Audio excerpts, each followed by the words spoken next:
కొండలలో, లోయలలో, ఎడారులలో, అరణ్యాలలో ఒంటరిగా మేము ఉన్నప్పుడు మమ్మల్ని కన్నవారు మమ్మల్ని మర్చి ఉన్నారేమో, మాకు తోడబుట్టిన వారు సైతం మమ్మల్ని మర్చిపోయారేమో. కానీ ప్రభువా, మీరు మరువని దేవుడు, విడవని దేవుడు నాయన. ఈరోజుకి సజీవులుగాను, ఆరోగ్యవంతులుగాను, ప్రాణప్రాప్తులుగాను మమ్మల్ని భద్రపరిచినావా దేవా. నువ్వు చేసిన మేలుల కొరకు, మీరు చేసిన ఉపకారాల కొరకు నేనేమి ఇవ్వగలనయ్యా? నేను ఏమి ఇస్తే మీ రుణం తీరుతుంది ప్రభువా? లోకములో ప్రభువా, పాపములో నన్ను పన్నీకోకుండా రెక్కల మాటన భద్రపరుస్తూ వచ్చారు. నీ వాక్యము ద్వారా నన్ను భద్రపరుస్తూ వచ్చారు దేవా. నిన్ను ఆరాధించటానికి ఏ యోగ్యత నాకు లేదు.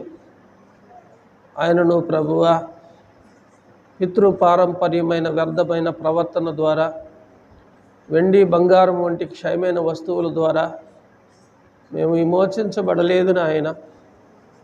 మేము రక్షించబడలేదు. కానీ ప్రభువా, నిర్దోషమును నిష్కలంకమును అయిన గొర్రెపిల్ల వంటి రక్తము ద్వారా ఆ పాపం అనే దాస్యము నుండి మీరు మమ్మల్ని విడిపిస్తూ వచ్చారు. ఆ పాప కోపముల నుండి మీరు మమ్మల్ని రక్షిస్తూ వచ్చారు ప్రభువా. పాపమును మీరు జయించారు. అట్టి జయము నీ అందలి విశ్వాసం ఉంచిన ప్రతి ఒక్కరికి మీరు అనుగ్రహించారు ప్రభువా. నీ యొక్క మాట స్వచ్ఛమైనది, నీ మాట చాలా శ్రేష్టమైనది. వెండి కంటే, బంగారము కంటే, అమూల్యమైన ధనధాన్యముల కంటే నీవిచ్చిన ధర్మశాస్త్రము నాకు చాలా మేలైంది, విలువైంది అని కీర్తనాకారుడు సెలవిస్తూ వచ్చాడు ప్రభువా. మనుషులు రొట్టె వలన కాదు, నీ నోటి ద్వారా, నీ నోటి మాట ద్వారా బ్రతుకుతారయ్యా. నీవు మాట్లాడినప్పుడు ప్రభువా, ఎండిపోయిన ఎముకలు కూడా తిరిగి మరలా జీవింప చేశారు తండ్రి.